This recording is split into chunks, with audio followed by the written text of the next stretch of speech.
Here we are again with another level guide, and this time we're going over my favorite level from Rundown 6, R6D3. While the level itself doesn't technically introduce anything brand new to the game, it does take some older concepts and adds a new spin to them, which I am quite fond of. But of course, if you're somebody who just started playing GTFO during Rundown 6, then there will be quite a few new things in this level you haven't experienced yet that will definitely throw you for quite a loop. Hopefully with this guide though, we'll be able to help make your runs through this level a bit easier and more enjoyable. So without further ado, let's get into it.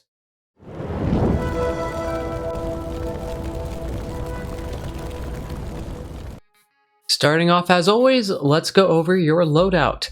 So for this level, I am recommending something I don't think I have ever recommended before in any of the previous rundowns, and that would be 2 bio trackers, a mine deployer, and then either a burst sentry or a sniper sentry to finish things off.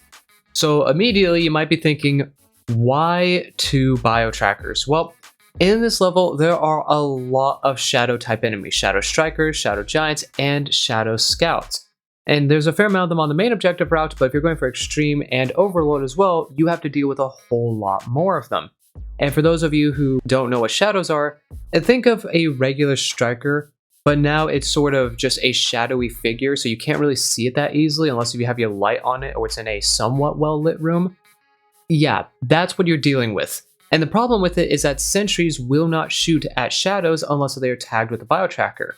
But to make things even worse, the ping that the bio tracker does not last nearly as long on regular shadow strikers as it does other enemies. It's so short that when you tag it, that ping will disappear before you're able to re-ping it with a bio tracker.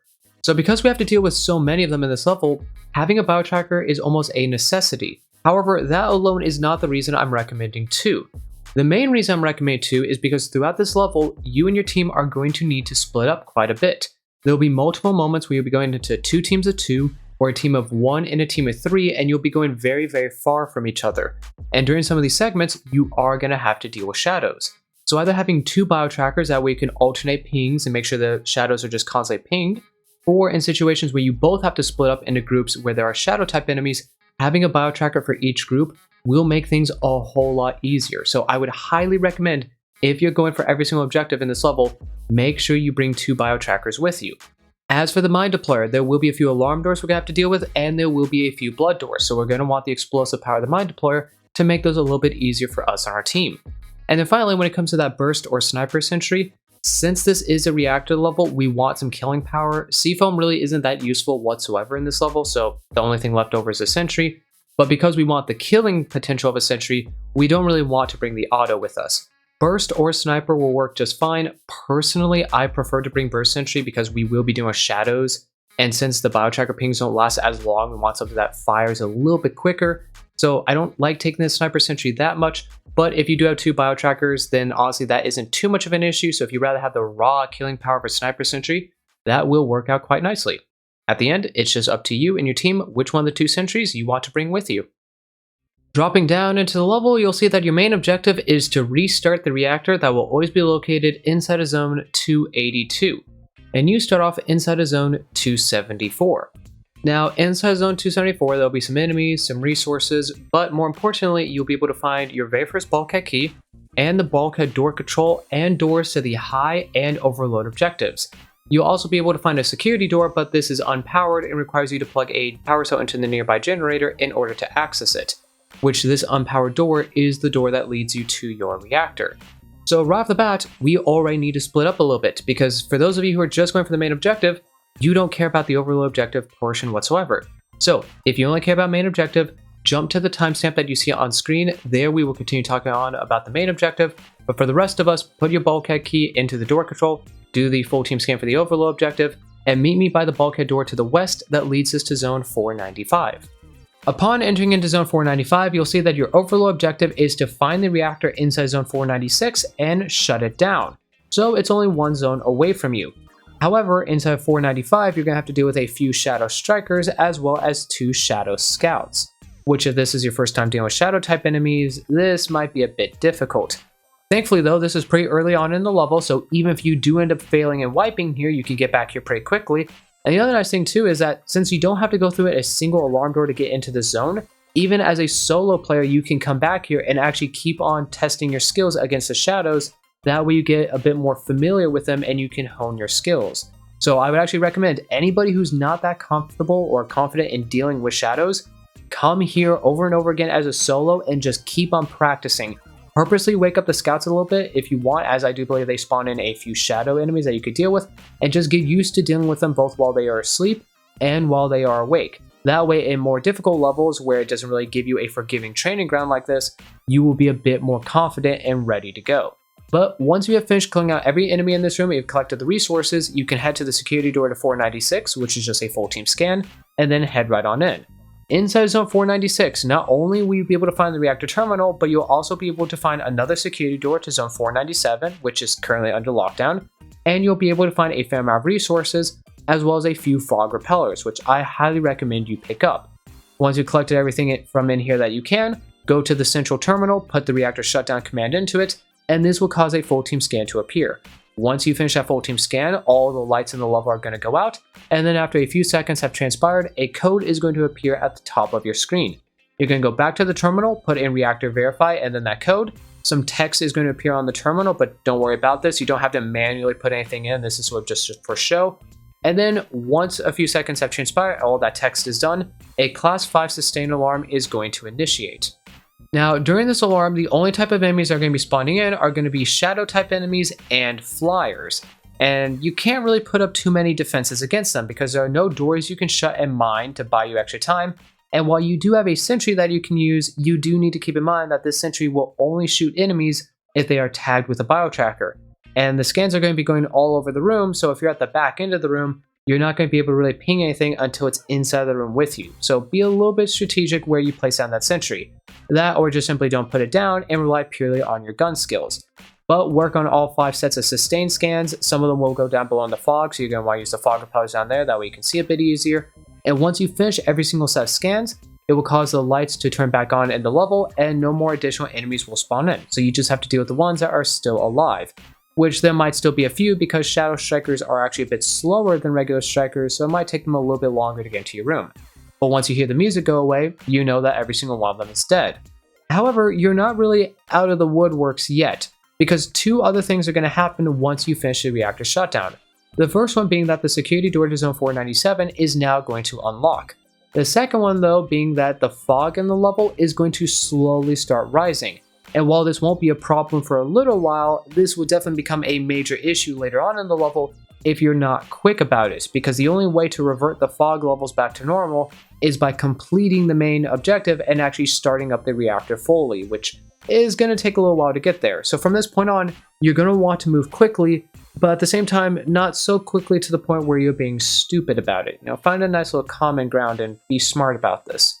But once you have finished all of that, you can collect any resources inside 496 that you left behind. Go to the security door zone 497, and there you're going to see that this security door has an error alarm tied to it, which is beautiful, because of course you need one more thing to worry about. This error alarm is going to be spawning in 3 regular strikers or shooters roughly every 20 seconds. However, unlike regular error alarms, they're not going to be spawning 2 rooms away from you.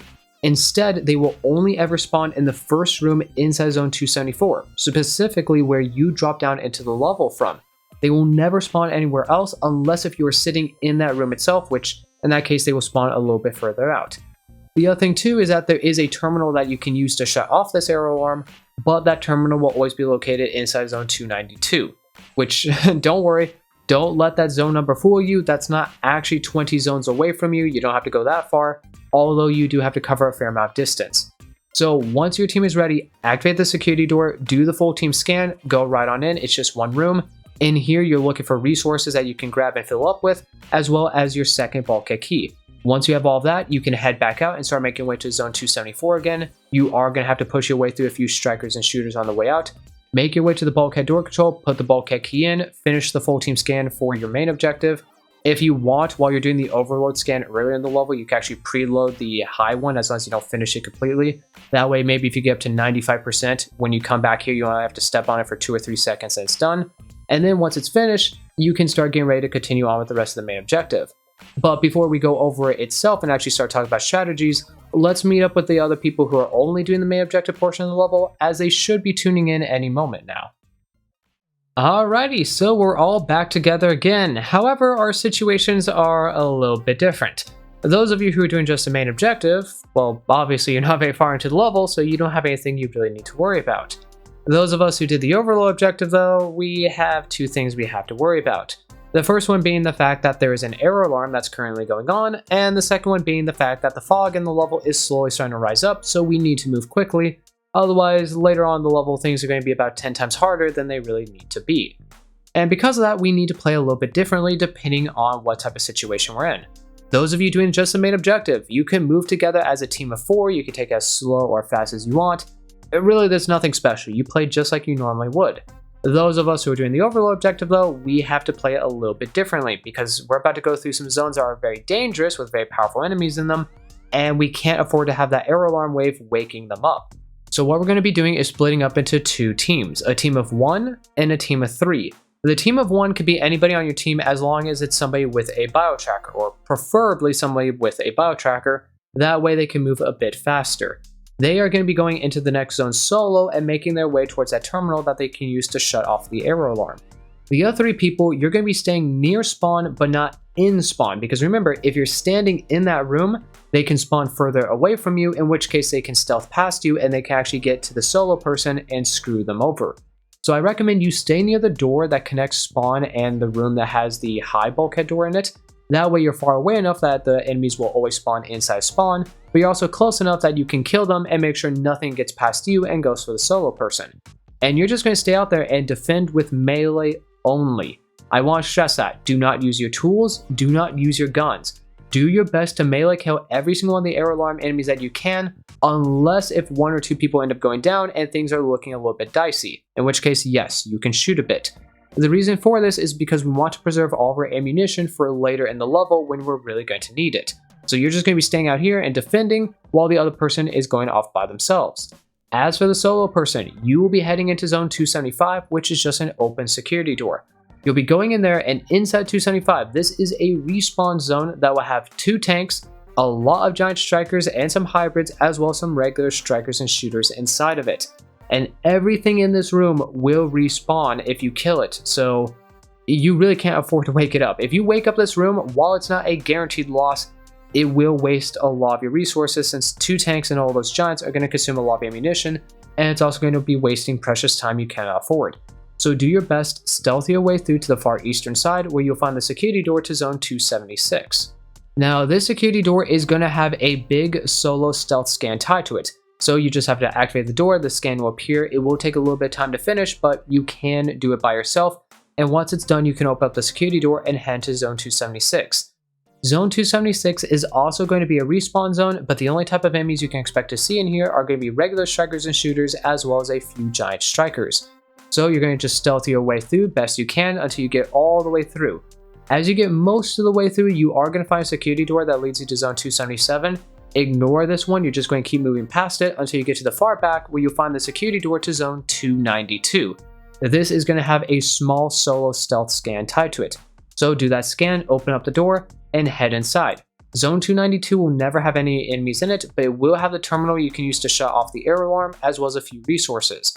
So get to the terminal, shut off the error alarm, that way it's done, and then start collecting those resources and then get ready to prepare for that alarm door.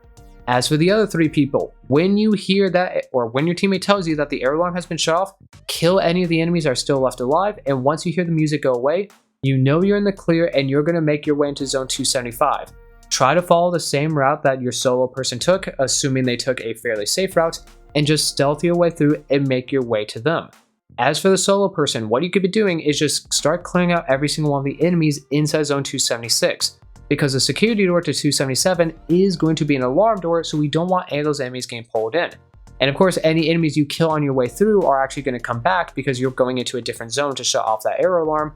So if you do kill things on the way there, they will be back and you have to kill them on your way out. So I just recommend take every single room one by one, stealth kill all the small enemies if you can. If you have to shoot the bigger enemies, just make sure the doors that are connecting the rooms are shut. That way you don't wake up multiple rooms at once. and just start clearing out enemies as best as you can, and also locating where the resources are for the rest of your team. And the same thing applies to the 3 people. When they get into zone 276, once they go through the hole in the wall, they can clear every enemy beyond that point. Anything before the giant hole in the wall, they do not have to kill, as it will not be affected by the alarm, but everything afterwards does need to die.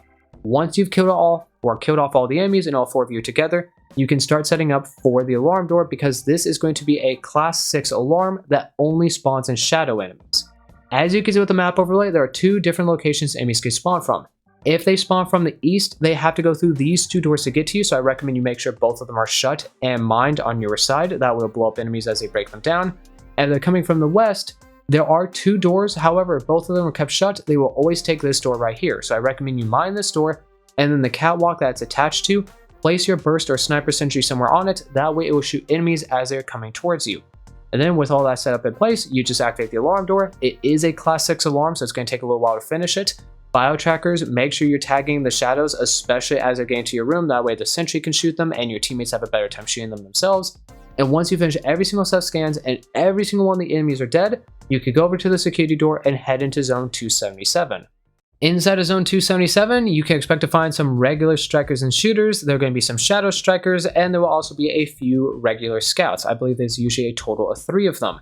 So go throughout zone 277, kill off all the enemies, collect all the resources, and then in the back end of it, you'll be able to find 2 more security doors, one to zone 278 and one to zone 280. However, the security door to zone 280 is actually opened by default, and inside there will be some shadow strikers that are fast asleep. So I recommend you go in there and clear every single one of them. Once you have dealt with everything inside 277, you can head over to the security door to zone 278, and there you will see that this security door is another error alarm. And this error alarm will spawn in 4 shadow strikers continuously. I say continuously because it doesn't seem like there is a set amount of time in between each wave. But just like the error alarm for the overload objective, these shadow strikers are only going to spawn inside of zone 280 unless if you're sitting inside that room, in which case they will spawn outside. So what you're going to want to do is split up into 2 teams again. One team being just a solo person and one team being 3 people. The people on each team doesn't really matter, it's more so up to you. You could have both bio trackers stay behind and defend against the shadow error alarm, or you could just have one stay behind and then one who pushes back. Because just like the other error alarm, there is a terminal inside zone 279 that you can use to shut off the error alarm. And zone 279 could be located to the southern end of zone 275, the room with the 2 sleeping tanks in it. So decide who's going to be going where, and once you're ready to go, place down your sentry facing towards the open security door to 280, go to the security door to 278, activate the full team scan, finish it. The 3 defenders are going to run over, you're going to deal with the shadows. I recommend you shoot during this. You don't have to shoot every single one of them. If you want to do a little bit of meleeing and a little bit of shooting, by all means go on ahead. But I would not recommend trying to melee every single one of the shadows, as it's going to be a bit hard to juggle that and tagging them and not getting shot by the sentry. So I would say be a bit smart. It depends on the situation, but try to do a bit of meleeing and a bit of shooting. As for the solo person, you're going to head into zone 278 because in here, you'll be able to find a key card that you need in order to unlock the security door to door 279. Once you have that key card, you're going to head back out. I recommend you shut that door behind you, the one that's next to the security door to zone 280. That way a shadow does not aggro onto you and sneak through that door and chase after you. If an enemy does aggro onto you, it'll be banging on that door and your teammates will immediately know and they'll be able to get it off. Meanwhile, you're going to be stealthing your way back to zone 275 because both 275 and 276 have respawned. Go through, and when you get into 275, go to the southern end of it where you'll find the security door to 279. Put the key card in, this will unlock the door. There's no scan tied to it, you just open it up. And as soon as you enter in, to the right of you, there will be the terminal that you can use to shut off the error alarm. So hop onto that, turn the error alarm off. It'll take a little bit longer for it to fully process the code. But once the error alarm has been turned off and you hear the music go away, the 3 defenders know that there are no shadows left over, so they can head into zone 278 and grab any resources they can find there. There's always a fair amount of C-foam grenades and trip mines, which I highly recommend you pick those up. And then once they're done, they can start making their way back to zone 274 as well. As for you, the solo person, inside 279, aside from that terminal, there will be a few resources that you can pick up and chug down if you got space for them. And at the back end of it, you are going to be able to find a power cell, which you need to unlock the security door to 281. So once your business is done 279, pick up that power cell and start making your way back into 274. Once you get in there, plug the power source to the generator. This will unlock the security door to 281. There is no scan tied to it. So go over and open up the security door and head into 281. There will be no enemies inside 281. It's just going to be the long connector room that you typically see right before reactor. However, there will be a fair amount of resources in here. Although I recommend you do not pick these up. You are going to want to save these for later in the reactor where you really need them, because the ending bit of the reactor is going to be a bit different than your typical reactor type of level. So I recommend open up all the boxes and lockers, that way you know where the resources are, and if you want to, move them around a bit, that way they're a bit organized. But again, try your best to not actually pick these up and hold on to them. Once you get to the back end of 281, you'll find a security door to 282. This is just going to have a checkpoint scan tied to it. At this point, you're just waiting for the other 3 people on your team to finally catch up. Once they finally make it all the way to you, you can do the checkpoint scan, and then as a team of 4, you can head into zone 282. Alright, so we have finally made it to the reactor itself, and inside zone 282, there are no resources for you whatsoever. It's just simply the reactor terminal, as well as 3 more security doors, which will unlock throughout the reactor sequence as we progress further and further into it. So, all you have to do is go down to that terminal, do the reactor startup command, a full team scan will appear, and once you finish that scan, the reactor sequence will initiate. And there are going to be a total of 5 unique waves throughout the reactor. Now, unlike R6D1's reactor where every single code is given to you for free, every single code for this reactor you're going to have to go out and find in a specific terminal that the game will tell you to look for once you get to the end of a wave. But before we start talking about every single one of the terminals and the zones you have to go through to get to them, let's talk about each one of the waves of the reactor and what type of enemies you can expect to see. Starting off with Wave 1, you can expect to see regular strikers and shooters, as well as a few giant strikers. Wave 2, we're going to be holding on to the regular enemies and throwing a few hybrids into the mix, but instead of having giant strikers, we're going to have some shadow giants towards the end of the wave. Wave 3 will be very similar, as we'll have the regulars and the hybrids there, but instead of shadow giants, we're going to go back to regular giant strikers, but we're going to have a few shadow strikers towards the midpoint of the wave as well. Wave 4 will be incredibly similar to Wave 3, although once again we are trading out the giant strikers for some shadow giants that will be spawning in towards the end of the wave. And then finally, Wave 5, we're going to be simplifying things quite a bit by making it so that the only enemies that spawn are shadow strikers, as well as 1 giant striker that usually spawns towards the end of the wave. So we're going to be dealing with a fair amount of different type of enemies throughout the reactor. As for where you're going to defend, I recommend you head out into zone 281 and then either defend on the left catwalk or the right catwalk. Both of these are perfectly fine as long as all 4 of you are on it, that way every single enemy comes down that catwalk towards you and doesn't go through the fog in the middle and sneak up from behind you. So once you initiate wave 1, head out there, place down your sentry if you want to use it for this wave, and just defend. Then once it is finished, the game will tell you that you need to head to zone 287 to find a specific terminal to get your reactor verification code. So once all the enemies are dead, you're going to head back into the reactor room, go to the west, this is where zone 287 is. It's just an open security door, and inside you'll find a regular scout as well as a few regular strikers and shooters, as well as some resources and a total of 3 terminals. So you're going to go throughout the room, collect the enemies, collect the resources, find the terminal that has the correct code, get that code, that way you know what it is. And once you've collected everything you need from in here, you can head to the northern end of it where you'll find a blood door. You're going to want to place a mine on this in advance. And then you're going to head back out into the reactor room, put that code in, and initiate Wave 2. Once you have finished defending against Wave 2, you're going to have to head to the eastern side of the reactor room to Zone 283. In here, there will be 2 terminals, one of which will have the code you need, and there will also be 3 security doors inside of this zone. The one to the north, though, is the one you want to pay attention to, because this is going to be a blood door that you're going to want to place a mine on in advance, but it's also going to require a key card in order to open it up. And this key card will either be inside Zone 284 to the southern end of the reactor, or to the southern end of Zone 283, or it is going to be in Zone 285, which is to the eastern side of Zone 283. So I recommend you query where that key card is right now. That way you know which one of those 2 zones you need to go into later to get that key. Once you've done all of that, though, you can head back out to the reactor room, put the code in, initiate Wave 3, and start dealing with that. Once you have finished defending against Wave 3, you're going to be heading back into Zone 283 and then either heading to the south or to the east, depending on which zone you need to go into, 284 or 285, and look for the key card that you need, because 286, that blood door, is where you need to go to get your 3rd password. So open up the security door, head in. Both of these zones are quite similar to each other in the fact that they are going to have a lot of giant strikers and shooters in them. So deal with the enemies best you can, find that key card, and once you have it, head back out into 283, go to the north to the security door 286, plug that key card in, Like I said earlier, this is going to be a blood door, but the only enemies that will spawn throughout it are going to be shadow strikers, although most, if not every single one of them, should be taken out by one well-placed mine. Once they're all dead, you're going to head in. Zone 286 is just a singular room, so it'll be very easy to find the terminal with the password on it that you need. There will also be some resources in here you can grab, so definitely get those. And once you have everything you need, you can head back out, put the code in, and that will move you on to wave 4.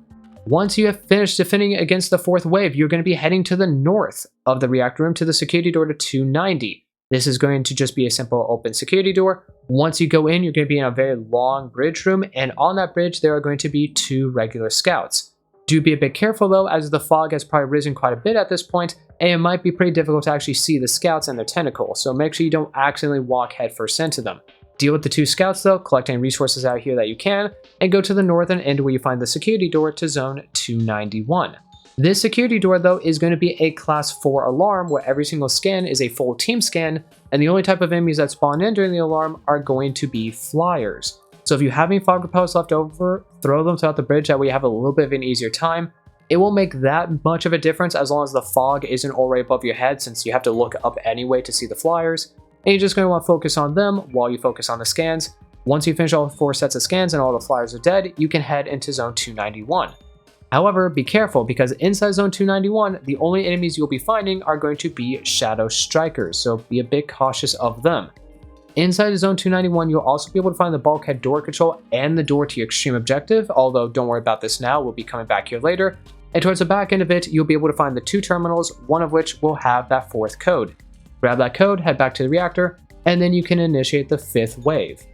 Now, when it comes to the 5th reactor wave, things are going to be a little bit different, because the game actually doesn't give you enough time to go out there and get to the terminal with the 5th code and make it back before the countdown timer hits 0 and restarts the reactor wave.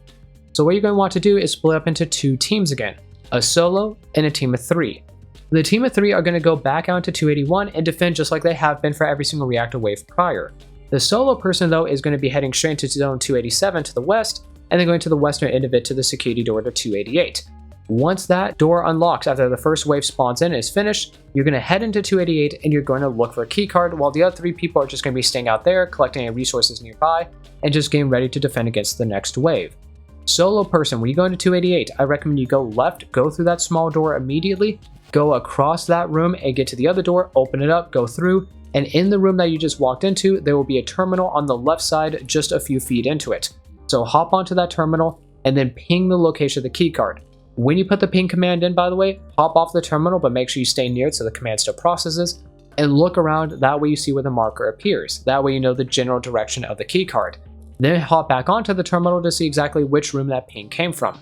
Once you have that information, start making your way towards that room and look for the keycard. Once you have the keycard, you're going to want to head back out of 288 and go to the northern end of 287 to the security door to 289. This is that blood door that I advised you mine earlier. When you open up that blood door, the only enemies that'll spawn in are going to be regular shadow strikers, but one well-placed mine should easily kill almost every single one of them, if not every single one. The thing you have to be worried about though is inside of 289, there is a sleeping tank that will automatically wake up shortly after that door opens. So there are a few different ways you could deal with this. One of the main 2 ways I like to deal with it is just say screw it, I wait for the tank to come out and then I rush in right past him. Maybe I get licked once or twice, but that's not too big of a deal. And then as I go in, I place a seafoam trip mine on the security door or near it. That way if he rushes in after me, he will be encased by the seafoam and that'll buy me extra time. The terminal is to the right of you as soon as you enter into the room, so just hop on it, get the code, recite it to your teammates, and then they can put it in as soon as they possibly can. Just be careful though, because if you use this method, sometimes the tank will not aggro onto you and instead will go for your teammates, in which case you need to either shoot it so it does aggro back onto you, or you need to warn your teammates immediately, that way they can prepare. The other method you could do, which might be a bit safer, is just simply have one of the 3 defenders come over and help you. Once they get over there, open up the blood door, let the mine do most of the work, and then the 2 of you just need to work together to quickly kill the tank, then go in, get that get the code from the terminal, recite to your teammates, they put it in, and that will shut off the reactor sequence and no more enemies will spawn in. And once you get to that point, and every single enemy that's still alive is taken care of, you're in the clear. Your main objective is finished and the extraction scan has appeared back in 274 where you dropped in, so all you have to do is go back to it. It is a quick extraction scan that spawns in no enemies, and once you get to 100%, you are done with the level. However, if you're somebody who's also going for the extreme objective, you're obviously not quite done yet, because we've only done the main and the overload objective, so we need to go and find that third bulkhead key and go take care of the extreme objective. But before we do that, there's a few things we should quickly take note of. First of all, now that the reactor is back online, all the fog in the level is going to lower back to its original state, which means it's going to be a lot easier to see where we're going and what we might have missed in some of these rooms we traversed. The other thing though is something that's a bit more dangerous, which is the fact that a 15-minute countdown has initiated, and once that timer hits 0, it is going to cause a surge alarm to initiate that will never go away. And for those of you who don't know what a surge alarm is, it is, in my opinion, the most dangerous alarm type in this game, as it's pretty much just like any other alarm that you've ever done before, but it's non-stop enemy cap, which is about 25 enemies. So at all moments, you will have about 25 strikers or shooters on the field, and whenever you kill off 2 or 3 of them, they are almost immediately replaced by a few more enemies that spawn about 2 rooms away from you. So if you are still in the level when this timer hits 0, it is almost a guaranteed death. You need to move quick. You basically have a hard time limit of 15 minutes to finish the extreme objective. So what you're going to want to do is head back into zone 289, because in there will be a fair amount of resources you can collect, as well as that third bulkhead key. Once you have it, you're going to head back into the reactor room and then head straight north all the way to zone 291, because up there, that is where our bulkhead door control and door to the extreme objective are located. So put the bulkhead key into the door control, do the full team scan, and go to the bulkhead door to zone 335 and open it up. Upon entering into zone 335, you'll see that your extreme objective is to collect 5 personal IDs, and there are a total of 6 of them in the level. And these IDs are going to be spread throughout zone 335, 336, and 337. Now, all 3 of these zones are quite similar to each other. There's going to be a lot of fog back here, despite the fact that you've returned the fog levels to normal, so I definitely recommend you pick up the fog repellers you find back here. And the only type of enemies you can expect to see would be Shadow Strikers and Shadow Giants in 335, and then 336 and 337 will only consist of Shadow Giants and Shadow Scouts. So what I recommend you do is when you go into 335, just blast your way through. Shoot every enemy you see, biotrackers ping them, that way your teammates know where they are, and just get through here as fast as you can, because you are on a hard set time limit. Inside zone 335, you'll usually be able to find 1 ID, as well as 2 colored key cards that you need to gain access to 336 and 337. One of those security doors being about halfway through zone 335, the other one being all the way at the back end of it. So you're going to go through, collect the ID, collect resources, collect these key cards, and then once you have both of them, you're going to use them to unlock their respective security doors, and you're going to do the full team scan for both of them. You are going to want to split up into 2 teams of 2, both teams having a biotracker on them, that way you can cover more ground. So make sure you unlock both security doors, and then once you do split up, one team goes to 336, the other goes to 337, and you're just going to blast your way through those Shadow Giants and the Shadow Scouts and just look for those IDs. There's usually a total of 5 IDs spread between these 2 zones. However, I have never once seen a spread where you have 4 in one and 1 in the other. So as far as I'm aware, it is impossible to have a combination where you only have to go to 2 of the 3 zones back here. You will have to travel to all 3 of them. Of course, though, you don't have to collect every ID, as there is 1 extra. So go through, do your best not to die, because if both of you on one team die, then the other team is going to have to come over and pick you up, which means they're wasting time. But look for the IDs. The terminals are relatively early inside the zone, so you can use them to ping where the IDs are. And if one team ends up collecting all the IDs that are in their zone, what they can do is have both of them leave. One person, specifically the biotracker, will go to the other team to assist them. That way they have some extra ping power. And the other person is going to go all the way back to the beginning of the level and wait by the extraction scan. That way, if things take too long and you get to the point where you collect the 5th ID you need, but you only have about 1 minute left before the surge alarm starts, you have somebody who's next to extraction who could just simply hop right on top of it, because no enemies spawn in when you're on extraction. So work together as a team, spread out a bit, and once you collect all 5 of those IDs, get on the extraction scan. It will very quickly gain progress, and once you get up to 100%, you are done and you have beaten R6D3. And that's all there is to it. Just like always, if you have any tips or tricks for this level that you want to share, any questions for me, or you just have something in general that you want to say, leave it down in the comments.